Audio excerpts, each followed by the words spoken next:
साथियों, मैं सोनू आर्य और आप देख रहे हैं बोल हिंदुस्तान। किसान आंदोलन की कवरेज लगभग 2 महीने से ज़्यादा हम निरंतर कर रहे हैं। यत्र तत्र सर्वत्र घूम करके गाँव में जा कर के धरातल पर हम किसान आंदोलन की कवरेज को देख रहे हैं। आज हम जींद में उपस्थित हैं और जींद में जाट धर्मशाला में हम इसमें खड़े हुए हैं। हमारे साथ आज बात करने के लिए किसान नेता आदरणीय श्री रणधीर सिंह जी रेड्डू हमारे साथ उपस्थित है। आज यहाँ एक प्रेस कॉन्फ्रेंस आयोजित की जा रही किसान आंदोलन को लेकर के। आइए उनसे बात करते हैं कि क्या कार्यक्रम है और किस प्रकार आज का कार्यक्रम रहेगा। तो सर, सबसे पहले तो आपका चैनल के ऊपर स्वागत करते हैं। बहुत बहुत धन्यवाद आपका। आज जो कार्यक्रम आयोजित यहाँ किया जा रहा प्रेस वार्ता, जो क्या उद्देश्य है और क्या कार्यक्रम है? हाँ, ऐसा है, 3 तारीख को राकेश टिकैती गांव कंडेला में आए थे जी। कंडेला खाप का प्रोग्राम था और क्योंकि मैं भी कंडेला खाप से संबंध रखता हूँ, मेरा गांव उसी खाप में पड़ता है। कंडेला से 2-2.5 किलोमीटर की दूरी पर है और कंडेला ही में पड़े हूँ। तो मैं उस दिन ये प्रोग्राम जो कंडेला में था वो मंच टूट गया था जी। और मंच टूटने से मैं आगे बैठा हुआ था पैर लटका के, मेरा ये पैर दब गया और पूरा पंजा जो है उसमें फ्रैक्चर हो गया, हड्डियाँ सारी टूट गई। तो चंडीगढ़ से इलाज करो, यहाँ भी डॉक्टरों को दिखाया, इन्होंने कहा कि किसी अच्छे हॉस्पिटल में दिखाओ। तो चंडीगढ़ से इलाज करवा के मैं कल ही वहाँ से आया हूँ और आज ये पत्रकार वार्ता है किसानों के इस आंदोलन पर।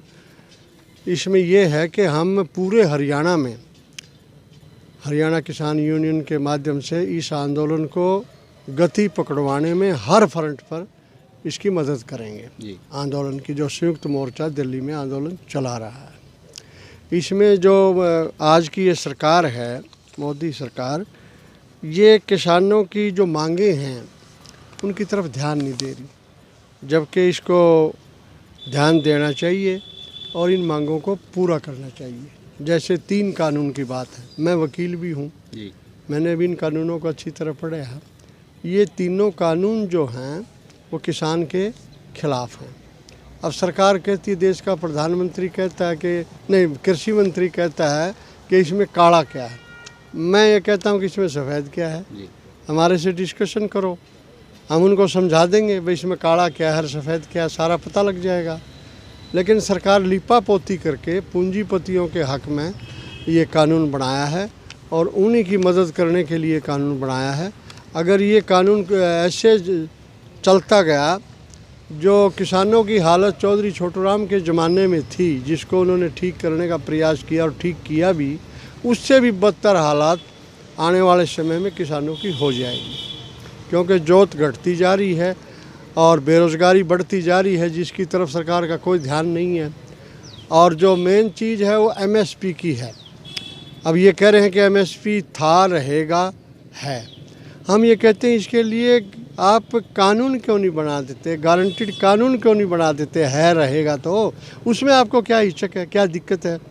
अब सरकार को दिक्कत जो है वो बता नहीं रही कि हमें क्या दिक्कत है। 6% एमएसपी का देश में उपयोग हो रहा है जी। बाकी देश के किसानों को तो पता ही नहीं कि एमएसपी है क्या चीज़। अब इस आंदोलन से जागरूकता आई है। अगर पूरे देश में ये एमएसपी को लागू करते हैं तो इनको ये पता कि पूरे देश के किसान इससे जुड़ जाएंगे।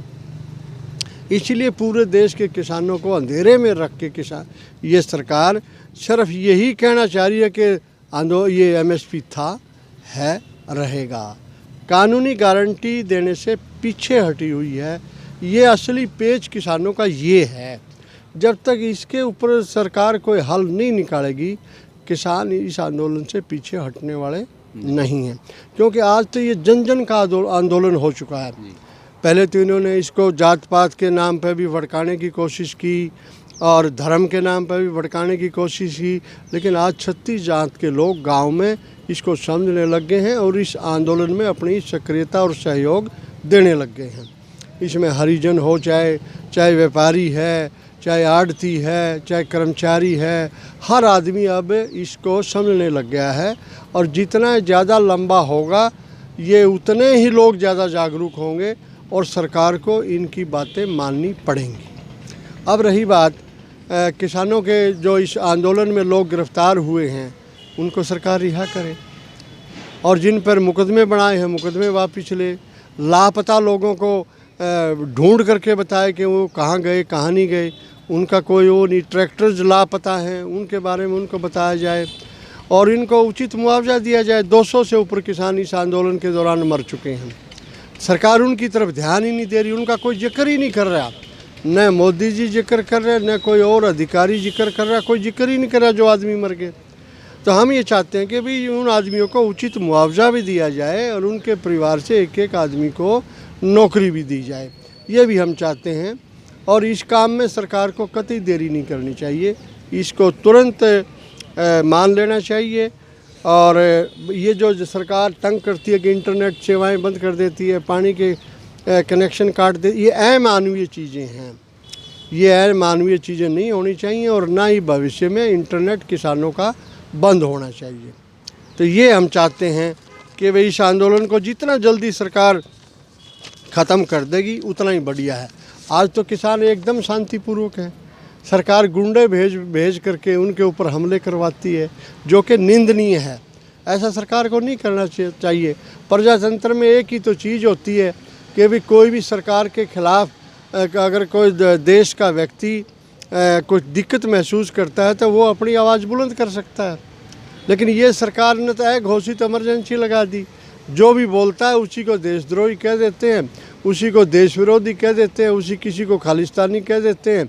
तो इस तरह का व्यवहार सरकार को नहीं करना चाहिए और तुरंत किसानों की मांग मान लेनी चाहिए। सर एक सवाल मेरा आपसे और ये भी रहेगा कि अगर देश में आज बात की जाए अनेकों किसान संगठन हैं, अभी जो आंदोलन चला हुआ 450 से ज़्यादा किसान संगठन ऑलरेडी उसमें मौजूद भी हैं, अखिल भारतीय किसान यूनियन भी है। तो आप जिस संगठन को आज खड़ा करने जा रहे हैं, आप तो बहुत लंबे समय से आंदोलन से जुड़े हुए हैं, जेल भी आप बहुत बार गए हुए हैं, अनेक किसानों की मांगों को लेकर के आपने अनेक आंदोलन किए, मुद्दे उठाए, बहुत लंबी लड़ाई आपने लड़ी है। आज जिस संगठन को आप खड़े करना जा रहे हैं उस संगठन का नाम क्या होगा? ये ऐसा है, ये संगठन नया नहीं है जी, ये संगठन बहुत पुराना है। किसानों की लड़ाई तो मैं छोटे बचपन से ही लड़ता आ रहा था। ये संगठन डोरमेंट था, अब एक्टिव हो गया। जी। पहले डोरमेंट संगठन तो पहले से चला आ रहे हैं। हमने पशुपालकों के लिए संगठन करे, हरियाणा डेयरी एसोसिएशन का भी मैं अध्यक्ष रहा, उसके माध्यम से भी हमने किसानों की वो करी और बहुत आंदोलन लड़े हैं। कर्जा माफ़ी के किसानों की जो आंदोलन थे वो भी लड़े हैं। तो ये डोरमेंट संगठन था, अब एक्टिव हो गया और इस आंदोलन में ये पूरा बढ़ चढ़ करके हिस्सा लेगा और इस आंदोलन की मदद करेगा हर लिहाज से। इसका नाम है हरियाणा किसान यूनियन जी। ये नाम है। डोरमेंट था, अब एक्टिव होगा ये और हर फ्रंट पे किसानों की मदद करेगा। तो साथियों, आप थे आदरणीय श्री रणधीर सिंह जी रेढ़ू और उनका साफ तौर पर ये कहना था कि संगठन नया नहीं है, संगठन तो बेहद लंबे समय से कार्यरत है, बस उसको हम एक नए मोर्चे के ऊपर यहाँ लागू करना चाहते हैं, दिखाना चाहते हैं, उसको कार्य रूप एक नया दे रहे हैं। और साफ तौर पर यही कहना, जो आंदोलन आज, जो मूवमेंट किसानों की मांगों को आज उठा रहा है, उस आंदोलन में अपनी सक्रिय भूमिका निभाएगा और एक विशेष ऊंचाई पर उसको लेकर के जाने का ये संगठन काम करेगा। आप हमसे बात करने के लिए सर आपका बहुत बहुत धन्यवाद। थैंक यू, बहुत बहुत धन्यवाद। देखते रहिए बोल हिंदुस्तान। मैं सोनू आर्य अपने साथी सोने के सहित। साथियों, आप सबसे प्रार्थना, ज़्यादा से ज़्यादा वीडियो को लाइक करें, शेयर करें, कमेंट करें और चैनल को सब्सक्राइब करना ना भूलें। धन्यवाद।